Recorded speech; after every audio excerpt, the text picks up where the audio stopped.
you noticed on each of these charts that we have looked at so far that there is a number that is more or less the same on each of them? Look at the last one I showed you, the Roman numeral.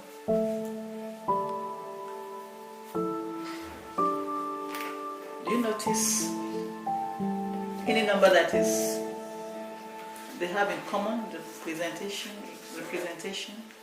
Do you notice any number?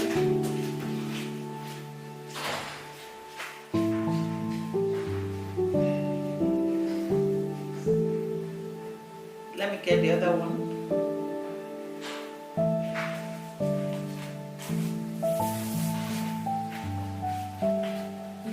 Do you notice any number that they have in common? Look at this.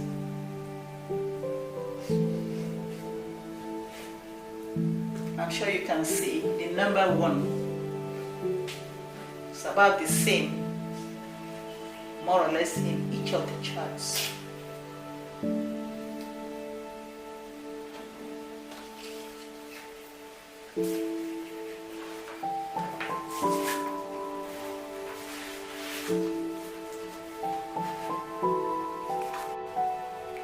It's only when we get to the Chinese numerals that we find the number 1 different. Look at it. You can see the number 1 rather than standing up as we have in some of these other charts. What do you notice about the Chinese one? It's like it's lying down, isn't it?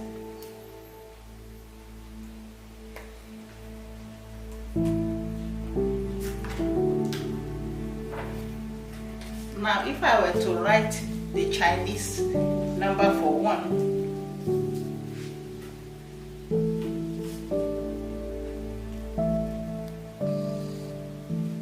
it's 1.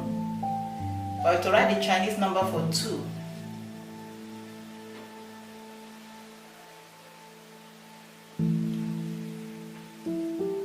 and if I were to write the Chinese number for 3, I'll do this.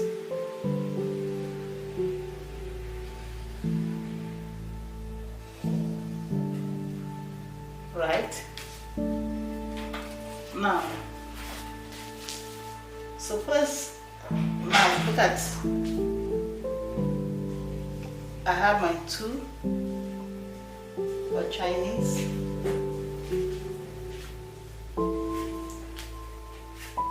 And I do this. What does it look like? It looks almost like our 2, isn't it? And suppose I have my 3, 4.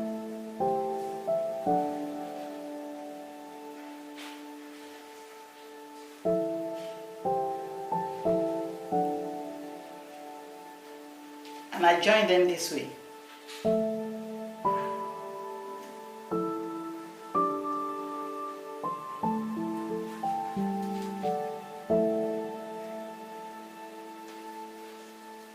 What does it look like?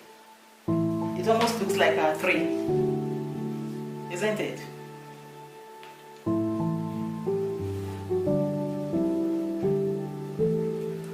So some people think that this is where some of our numbers come from.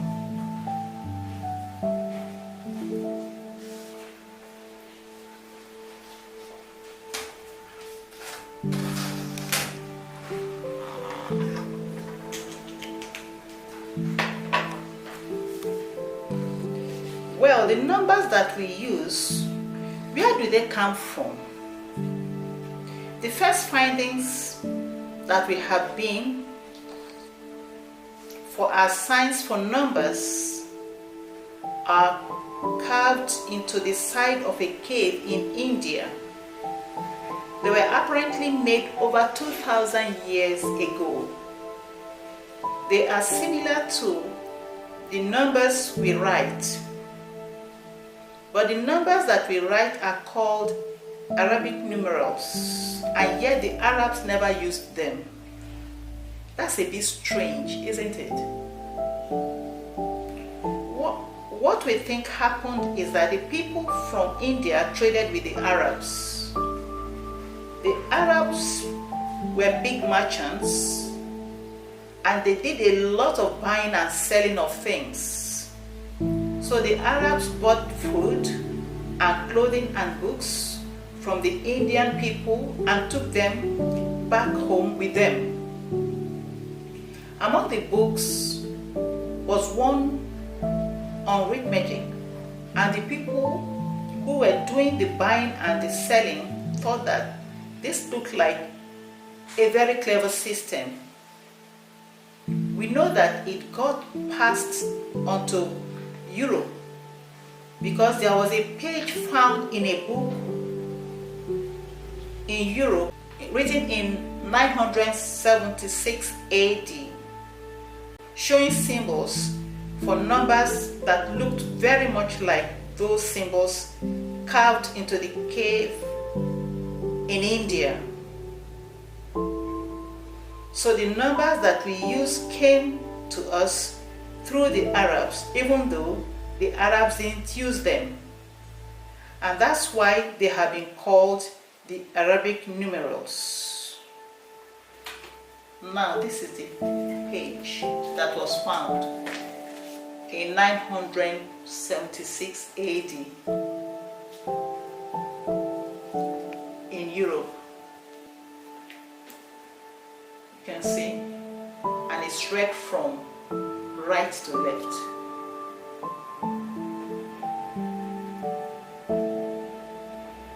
And they actually look like the numbers that were carved in the cave in India.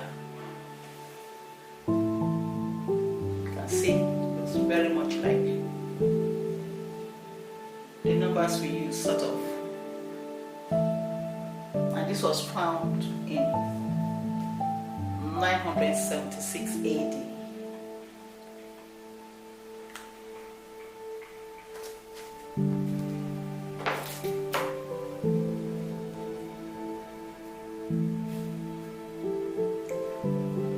So today you'll find some people referring to them as Hindu Arabic numerals to really reflect where they came from.